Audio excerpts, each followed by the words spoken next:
नमस्कार, स्वागत आहे तुमच्या सगळ्यांचं नवीन एका व्हिडिओजमध्ये। आज आहे शनिवार, त्याचसोबत आज गणेश जयंती पण आहे। तर या गणेश जयंतीच्या तुम्हाला सगळ्याला खूप खूप शुभेच्छा। तर सकाळची देवपूजा झालेली आहे आज आणि सगळी स्वच्छताच चालू आहे। वरची फरशी मी सकाळी आंघोळीच्या अगोदरच धुवून घेतली आणि आता बाहेरचं अगोदर अंगण सगळं धुवून घ्यायचं होतं आणि मग आतली खालची जी फरशी आहे ती पुसून घ्यायची होती। तर ब्लॉकवर कसं होतं की असं खराट्यान वगैरे थोडंसं पाणी टाकून ते धुतलं तर निघत नाही, त्याला असं प्रेशरनं पाणी मारूनच लावलं तर ते त्यावरची धूळ निघते। खराट्यानं वगैरे असं घासायला येत नाही, जसं की आपण फरशीवरचं खराट्यानं लावतो। त्याचसोबत सगळ्या गाड्या सायकली पण धुवून घेतल्या आणि त्याचबरोबर आज एक गुड न्यूज आहे आमच्याकडे। तर आमच्या म्हशीची डिलिव्हरी झालेली आहे।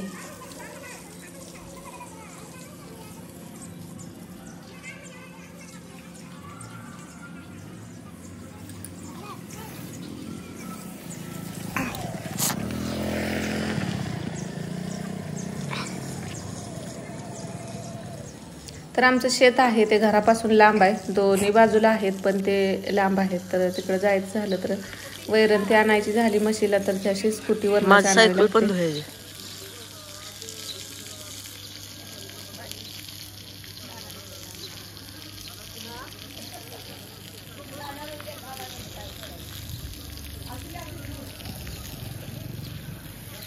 कसलं काम?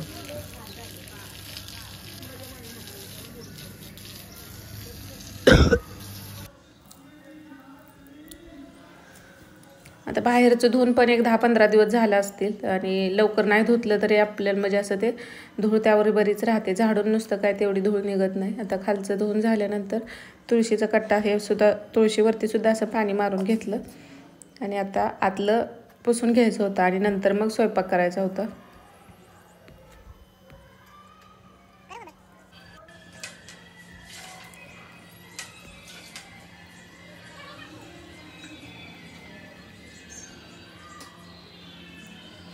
फरशा ज्यावेळी सगळ्या पुसून घेतो त्यावेळी अगदी फ्रेश वाटतं। आज सगळंच झालं अगदी वरच्या जिन्यापासून खालच्या शेवटपर्यंत सगळं ब्लॉक शेवट पायऱ्यापर्यंत म्हटलं तरी असं एका दिवशी मी सगळं नाही पुसत, पण आज वरचं पण खराब झालेलं होतं। 2 दिवस झालं पुसायचं म्हणत होते पण ते राहिलं होतं। तर वरचं 1-2-4 दिवसातून पुसते। पण आता उन्हाळ्यात कसं होतंय की बरीच धूळ अशी घरामध्ये येते,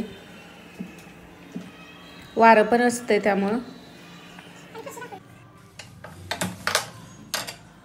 आणि काल जे इडल्या बनवलेल्या होत्या त्याचं थोडंसं पीठ होतं, तर त्यासाठी परत त्याचं म्हटलं जो स्पंज डोसा असतो तो करूया। आता यामध्ये भात टाकला असेल तर त्याचं डोसा व्यवस्थित निघत नाही। जसं डोशाचं पीठ वेगळं भिजवावं लागतं आणि इडलीचं पीठ वेगळं, हे थोडंसं जाडसर राहतं। तर ह्याचं जो स्पंज डोसा असतो त्या पद्धतीचा जाडसर डोसा करून घेतलेला आहे। म्हटलं तर हे भात आहे म्हटल्यानंतर जास्त दिवस ठेवून पीठ खाणं ते पण बरोबर नाही, मग त्याचे होतील तसे मी हे असे स्पंज डोसा ज्या पद्धतीचा असतो तूप लावून तर तसे डोसे बनवून घेतले आणि चटणी पण नारळाची चटणी फक्त मी केलेली होती। तर आज शनिवारचा बाजार असतो आटपाडीचा, तर भाजीपाला पण ते आता सगळं फ्रीजमध्ये वगैरे ठेवायचं आहे। वाटाणं जे निवडायचं आहे ते निवडून ठेवलेलं असतं, बाकीचं राहिलेलं आहे ते आता फ्रीज व्यवस्थित लावून घ्यायचं आहे।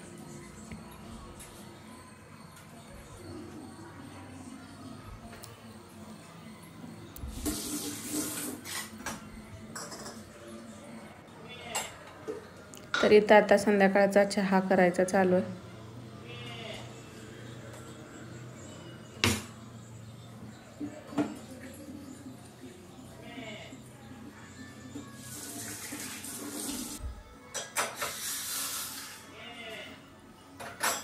तर आज संध्याकाळी आमच्या घरी म्हणजे स्वयंपाक बनवायचा नव्हता, तर दुपारी 3 वाजता ते डोसं बनवून दिलेलं होतं सगळ्यांना आणि मंदिरात इथं रामायण बसवलेलं होतं तर त्याचा प्रसाद होता।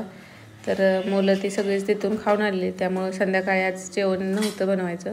तर असं एक दिवस जरी स्वयंपाक बनवायचा नसलं तरी असं वाटतं की आज काहीच काम नाही। त्यासोबत आज जो चिक आहे तो पण शिजवून बघायचा होता, कारण गेल्या वेळी ज्या दूध म्हणजे काय वेळेला बघा म्हशीचं म्हणजे चिकाचं दूध असतं त्याच्या वड्या बनत नाहीत, अशा काही म्हशींचं। तर मागच्या वेळी आमच्या म्हशीच्या दुधाच्या वड्या बनत नव्हत्या, तर शिजवून बघितलेलं होतं तर त्याचा चिकच झालेला नव्हता। तर ह्यावेळी म्हटलं आपण शिजवून अगोदर बघूया। तर मागच्या वेळी मी त्यामध्ये गूळ घातलं, सगळं घातलं आणि ते मी शिजवायला ठेवलेलं, पण बराच वेळ शिजवलं, त्याला काहीसुद्धा झालेलं नव्हतं. आता म्हटलं जे आपण खिसून वड्या करतो ना त्या करायला येतील, फक्त शिजवून बघूयात. तर ते मला नंतर शिजवून ठेवायचं होतं आणि आता म्हटलं संध्याकाळी झालं तर शिजवून ठेवलं, तर जर झाला त्याचा चेक तर मग उद्या सकाळी त्याच्या वड्या करता येतील. कारण ते वरती राहिलं तरी आता थंडीचा दिवस आहे, ते काही खराब होणार नाही.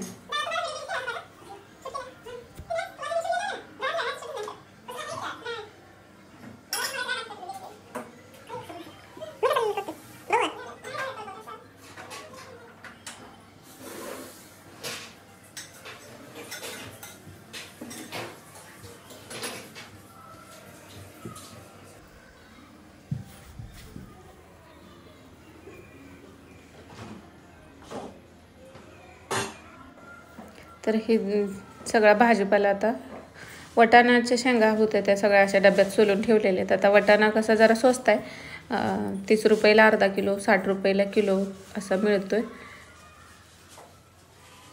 तर त्या मग अर्धा किलो आणलेले होते, मग तर तो वटाणा सोलून ठेवलेला आहे आणि कोथिंबीर वगैरे पण निवडून ठेवली. बाकीचं आता हे फळं कशी वरती ठेवतो त्यामुळे त्यावरती धूळ बसतेच, त्यामुळे आणल्यावरती नाही धुत मी.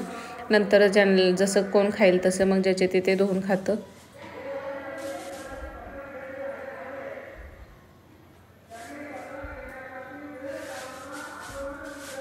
आता बघा दिवसभर भरपूर ऊन पडतंय आणि सकाळची थंडी असते, त्यामुळं सर्दी आहेच बऱ्यापैकी. त्यामुळे केळी मी जास्त आणलीच नाही, देशी केळं आणते मुलांसाठी, पण ते आता सर्दी, दोघांना पण सर्दी झालेली तर आणलेली नाही. आणि इथं आईनं अंडी दिलेली होती, मी अशी भरणीमध्ये पीठ घालते, ती म्हणजे भरड्याचं जे जनावरांना भरड्या चारतात ते त्या भरड्यामध्ये घालून देते.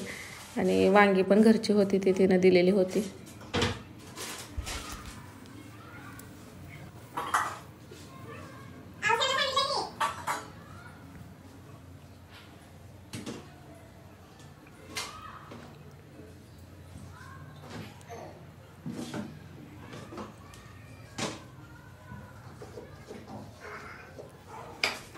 तर प्रत्येक वेळी फ्रीजमध्ये भाजीपाला जर आठवड्याला लावताना वरच्यावर फक्त थोडंसं कुठं काय सांडलेलं असतं, थोडं पडलेलं असतं, तर तेवढंच साफ करून घेते आणि महिन्यातून 1.5 महिन्यातून डीप क्लीन करते. पण असं वरच्यावर थोडं आहे असं पुसून आता यामध्ये पहिलं शिल्लक काय होतं ते काढून मग एखाद्या वेळेस आपण करण्याचे हे ना आपली भाजी पण एखादी खराब होते, तर तसं काय असेल तर ते सगळं मग काढून टाकते.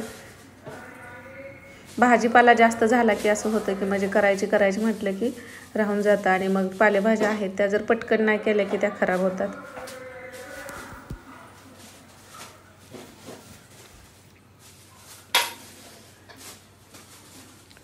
तर 8 दिवसासाठी जो लागणारा भाजीपाला आहे तो मग एकदाच आणला जातो आणि असं दारावर कधीतरी येतं विकायला. जे शेतकरी आहेत गावातले तर ते दारावरती आल्यानंतर त्या ताज्या भाज्या छान वाटतात करायला. आणि भाजी कशी फ्रीजमध्ये ठेवली की त्याला जास्त चव राहत नाही, जसे की आपण ताज्या भाज्या आणल्यानंतर लगेचच केल्यावरती त्या वेगळ्याच राहतात आणि मग ती फ्रीजमध्ये नंतर त्याची टेस्ट पूर्ण बदलून जाते. तर असा होता आजचा दिवस शनिवारचा. तर आता सगळं माझं लावून झालेलं आहे आणि जो किराणा थोडाफार आणलेला होता तो पण भरून ठेवायचा आहे. व्हिडिओ आवडला असेल तर लाईक करा, चॅनलला सबस्क्राईब करायला विसरू नका. श्री स्वामी.